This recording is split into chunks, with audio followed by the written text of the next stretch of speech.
क्या एक बार फिर बिहार में नीतीश कुमार पलटी मारेंगे? जब से ये बात सामने आई है कि नीतीश कुमार राज्यसभा जा रहे हैं, तो लोग यह कह रहे हैं कि नीतीश जी की चाहत राज्यसभा जाने की नहीं हो सकती, बल्कि उनके ऊपर दबाव बनाया जा रहा है, उनसे गद्दी छीनी जा रही है। तो ऐसे में क्या नीतीश कुमार भाजपा का साथ छोड़ देंगे? और अगर छोड़ेंगे तो फिर क्या होगा? क्या कोई ऐसा समीकरण बन रहा है कि नीतीश कुमार फिर मुख्यमंत्री बने, लेकिन साथ में भाजपा ना हो और एक बार फिर चाचा भतीजा सत्ता में आ जाए? लेकिन यह सब होगा कैसे? आइए हम आपको वो आंकड़े दिखाते हैं जो 2025 का चुनाव बताता है। उस चुनाव के रिजल्ट के बाद क्या कुछ समीकरण बने वो आपने देखा, लेकिन यह बात तो तय है कि सिर्फ नीतीश कुमार और तेजस्वी यादव मिलकर के बिहार में सरकार नहीं बना सकते। तो फिर यह सब कुछ होगा कैसे? कहां से तोड़ेंगे, कहां से जोड़ेंगे? क्या खेल होगा? तब नीतीश कुमार एक बार फिर मुख्यमंत्री होंगे।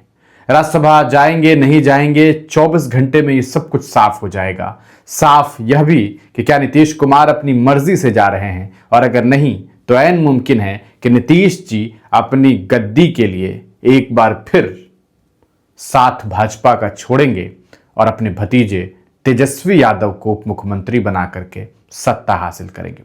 लेकिन इन आंकड़ों में एक पार्टी ऑल इंडिया मजलिस-ए-इत्तेहादुल मुस्लिमीन को शामिल करना जरूरी हो जाएगा। बगैर असदुद्दीन ओवैसी के बिहार में मुख्यमंत्री नीतीश कुमार या तेजस्वी यादव उप मुख्यमंत्री नहीं हो सकते। आइए जरा आंकड़ों को देखते हैं, समझते हैं। ये सब कुछ आंकड़ों पर निर्धारित है। क्या होगा नहीं होगा वक्त तय करेगा, लेकिन क्या ऐसा मुमकिन है या नहीं, आंकड़ों से समझते हैं। बिहार विधानसभा चुनाव के रिजल्ट को याद कीजिए, ये आंकड़े देखिए। हम आपको जो आंकड़े दिखा रहे हैं इसमें आप देखिए कि किस तरीके से भारतीय जनता पार्टी को कुल 89 सीट आई, जनता दल यूनाइटेड को 85 सीट आई, इसी तरह लोक जनशक्ति पार्टी को 19 सीट आई, यानी कि चिराग पासवान को। इसके अलावा अगर आप देखिए तो हिंदुस्तानी अवाम मोर्चा जीतन राम मांझी को 5 सीट, इसके अलावा आरएलएम कुशवाहा जी की पार्टी को 4 सीट आई।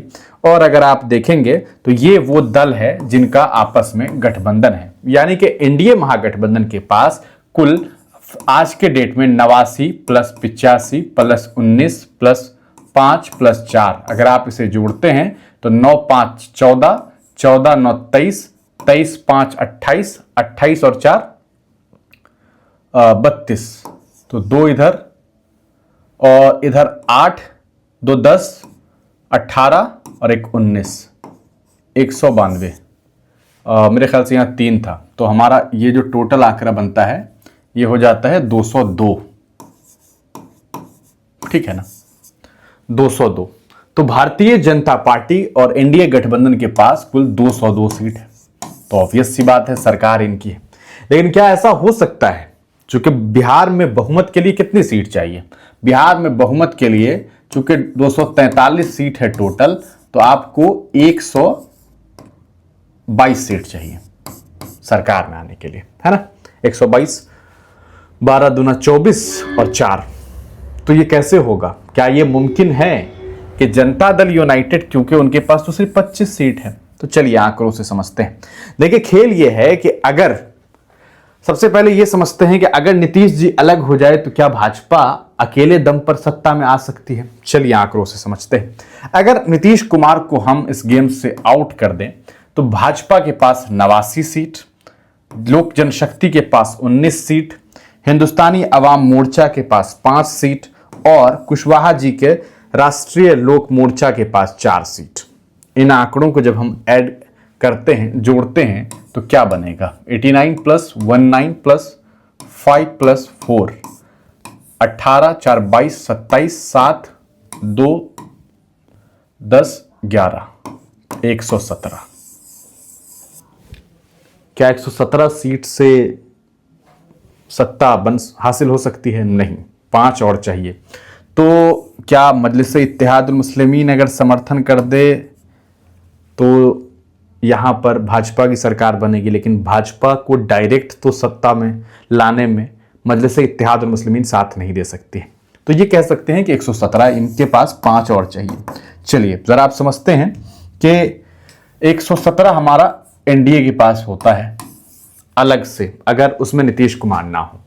अब राष्ट्रीय जनता दल के खेल को समझते हैं और नीतीश जी को 85 + 25 + 6 प्लस, इसको अभी छोड़ दीजिए, +6, और इनके दल में एक आईआईपी जो आपको आईपी गुप्ता जी का है, और एक कम्युनिस्ट के 2 और कम्युनिस्ट के 1, तो ये सब मिला करके जो इनका महागठबंधन है उसको अगर आप देखें तो कितना बनता है, 85 + 25 + 6 + 2 + 1 + 1, तो 5, 10, 16, 18, 19, 20, 0, 2, 8, 10, तो 12, 120।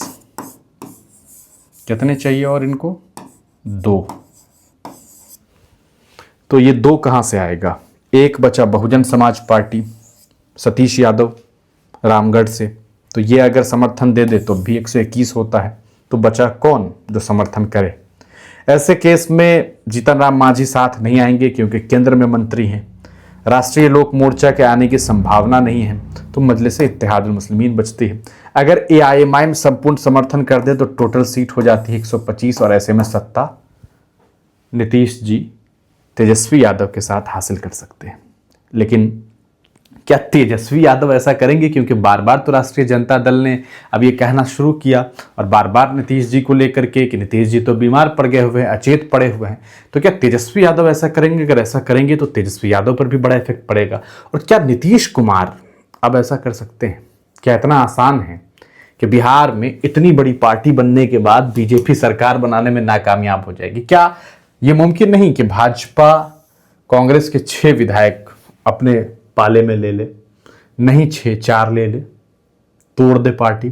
क्या ये मुमकिन नहीं कि और दूसरे दलों से, आरजेडी से ऐसा कर ले? लेकिन जो खेल है समीकरण का, उसमें अगर आप देखिए तो सत्ता हासिल किया जा सकता है। लेकिन सवाल यही है कि क्या नीतीश कुमार खुद मुख्यमंत्री बनकर के ऐसा करेंगे, या नीतीश कुमार तेजस्वी यादव को आगे बढ़ा करके मुख्यमंत्री का पद देंगे और कहेंगे कि मैं एक सचेतक के तौर पर भतीजे का साथ निभाऊंगा। वक्त तय करेगा कि क्या कुछ होगा। मजलिस इत्तेहाद मुस्लिमीन एक अहम रोल अदा कर सकती है अगर सरकार बनती है। मुमकिन है कि 1-2 मंत्री हो सकते हैं, अख्तर ईमान है, तौसीफ साहब हैं, अगर मंत्री होंगे तो यही 2 हो सकते हैं।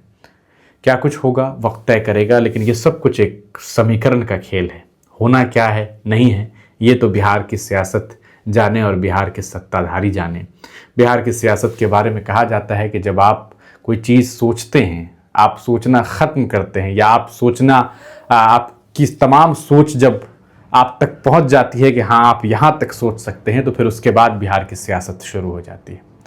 राज्यसभा जाएंगे नीतीश कुमार, क्या निशांत कुमार बनेंगे उप मुख्यमंत्री, सम्राट चौधरी मुख्यमंत्री, या फिर नित्यानंद राय, दिलीप जायसवाल कौन होंगे, या प्रदीप चंद्रवंशी जो है वो बनेंगे? वक्त सब कुछ बताएगा। आपको क्या लगता है? कमेंट सेक्शन में अपनी राय जरूर लिखिएगा। वीडियो देखने के लिए बहुत बहुत शुक्रिया।